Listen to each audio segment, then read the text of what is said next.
اگلی حدیث میں حضرت انس رضی اللہ تعالیٰ عنہ سے روایت ہے، فرماتے ہیں نبی کریم صلی اللہ علیہ وسلم نے ارشاد فرمایا، من احب ان یبسط له فی رزقی وینسأ له فی اسری فلیصل رحمہ۔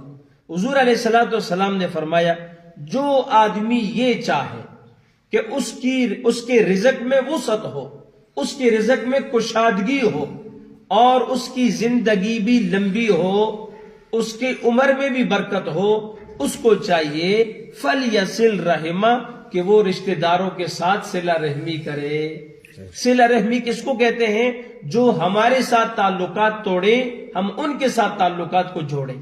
جوڑنے والوں کے ساتھ جوڑنا یہ صلہ رحمی نہیں ہے، جوڑنے والوں کے ساتھ تو ہر کوئی جوڑ لیتا ہے، کمال یہ ہے کہ کوئی ہم سے توڑے اور ہم اس کے ساتھ تعلقات کو جوڑیں، لیکن یہ اللہ کی رضا کے لیے، کسی دنیاوی غرض دنیاوی مفاد کے لیے نہیں کہ یار میرا رشتہ دار ہے، آج میں اس کے ساتھ اس لیے تعلقات رکھتا ہوں تاکہ کل مشکل میں میرے کام آئے، نہیں، اللہ کا حکم ہے، اللہ کے رسول کا حکم ہے کہ رشتہ داروں کے ساتھ تعلقات کو جوڑو۔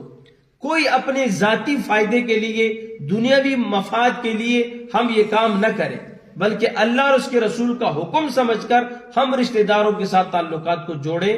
تو فرمایا، جو رشتہ داروں کے ساتھ تعلقات کو جوڑے گا، اللہ اس کی زندگی میں بھی برکت ڈالے گا، اللہ اس کے رزق میں بھی وسعت پیدا کرے گا۔ اللہ تعالیٰ کی کتاب قرآن کریم اور رسول اللہ صلی اللہ علیہ وسلم کی احادیث مبارکہ میں یہ حقیقت جا بجا بیان کی جا چکی ہے۔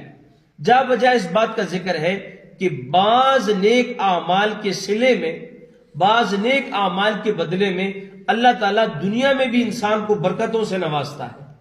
بعض نیک اعمال کا بدل اللہ دنیا میں بھی دیتا ہے، اللہ کی بڑی برکتیں رحمتیں نازل ہوتی ہیں۔ اور فرمایا، صلہ رحمی یعنی رشتہ داروں کے حقوق کی ادائیگی اور ان کے ساتھ حسن سلوک کرنا، یہ وہ مبارک عمل ہے کہ جس عمل کی وجہ سے اللہ زندگی کو بابرکت بنا دیتے ہیں، زندگی کو بڑھا دیتے ہیں۔ زندگی کو بڑھانے کا مطلب یہ نہیں ہے کہ اگر یارا اس کی عمر 40 سال تھی تو رشتہ داروں کے ساتھ اچھا سلوک کرے گا تو 60 سال بن جائے گی، نہیں، ان 40 سالوں کو اللہ اتنا بابرکت بنا دے گا کہ اس کو یوں محسوس ہوگا جیسے اس نے 80 سال زندگی گزاری ہے۔ عمر وہی ہوگی لیکن اس میں اللہ برکت ڈال دیں گے، یعنی اس کو عمر سمجھ آئے گی کہ اس کی زندگی گزر رہی ہے۔ آج تو اللہ معاف کرے، پتہ ہی نہیں چلتا ہماری زندگی کا سال گزر جاتا ہے، پتہ ہی نہیں چلتا، مہینے کی طرح سال گزر جاتا ہے۔ اور فرمایا، یہ وہ مبارک عمل ہے صلہ رحمی کرنا کہ اس سے اللہ تبارک و تعالیٰ کی طرف سے رزق میں بھی وسعت آتی ہے اور برکت اور زیادتی آتی ہے۔ اب میرے دوستو، صلہ رحمی کی دو ہی صورتیں ہیں، صلہ رحمی کی دو ہی صورتیں ہیں۔ ایک یہ ہے کہ آدمی اپنی کمائی سے رشتہ داروں کی مالی خدمت کرے۔ اکثر خاندانوں میں امیر لوگ بھی ہوتے ہیں، غریب بھی ہوتے ہیں۔ کبھی ایسا نہیں کہ کچھ خاندان کے لوگ ہیں تو وہ سارے ہی غریب ہیں، نہیں، اکثر خاندانوں میں لوگ امیر بھی ہوتے ہیں، غریب بھی ہوتے ہیں۔ تو جو امیر لوگ ہیں انہیں چاہیے کہ وہ غریب رشتہ داروں کے ساتھ مالی معاونت کریں، ان کے ساتھ ان کا مالی تعاون کریں۔ ایک تو صلہ رحمی یہ ہے۔ دوسرا یہ ہے کہ اپنے وقت اور اپنی زندگی کا کچھ حصہ رشتہ داروں کے کاموں میں لگائے، ان کی خدمت کرے، رشتہ داروں کے کام آئے۔ کوئی کام اگر ان سے نہیں ہوتا تو اس سے ہو سکتا ہے تو یہ جا کے ان کا کام کرے، ہاتھ پاؤں سے ان کی خدمت کرے، اپنا وقت لگا کر ان کی خدمت کرے۔ اگر ماں پاس مال ہے تو مالی معاونت کرے، مالی تعاون کرے۔ یہ دو صورتیں ہیں، ایک مالی معاونت کرنا، مالی تعاون کرنا، دوسرا اپنے وقت اور اپنی زندگی کا کچھ حصہ رشتہ داروں کے کام میں لگا دیا۔ ان پر غم آ گیا، یہ جا کے ہاتھ پاؤں کی خدمت کرے، خوشی آ گئی، جا کر ہاتھ پاؤں کی خدمت کرے، اور ان کی دنیا کی زندگی کے کام کاج ہے، جا کے ان کے ساتھ تھوڑا سا کام کرا لے۔ یہ بھی صلہ رحمی کی قسم ہے۔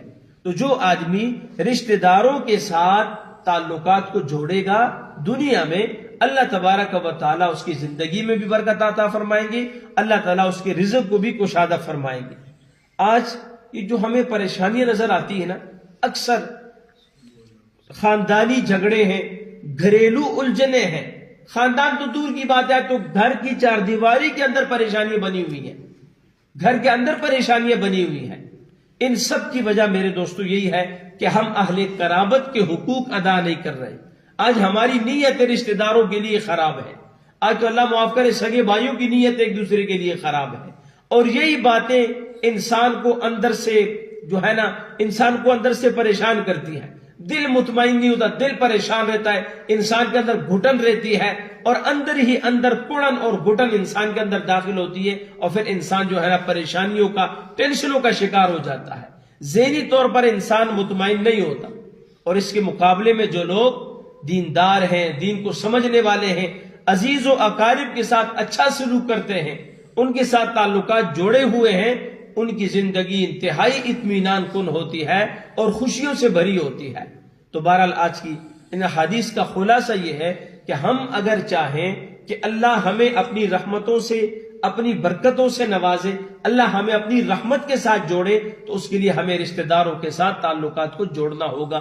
اگر میں اور آپ یہ چاہیں ہماری زندگی بابرکت ہو جائے, ہمارا رزق جو ہے نا وہ وسیع ہو جائے, کشادہ ہو جائے, اس کے لیے ہمیں چاہیے ہم اپنے عزیز و اقارب رشتہ داروں کے ساتھ اچھا سلوک کریں, ان کے دکھ درد میں شریک ہوں, ان کی غمی خوشی میں ان کا ساتھ دیں. مالی تعاون کر سکتے ہیں تو مالی تعاون کریں, نہیں تو ہاتھ پاؤں کی خدمت کر کے صلہ رحمی کا حق ہم ادا کریں. اس کے بدلے میں اللہ ہمیں دنیا میں بھی برکتوں سے نوازے گا اور آخرت میں بھی اللہ تعالی ہمیں اجر و ثواب سے مالا مال فرمائے گا. اللہ تعالی ہم سب کو ان باتوں پہ عمل کی توفیق نصیب فرمائے. ربنا تقبل منا انك انت السميع العليم. اللهم صل على محمد النبي الأمي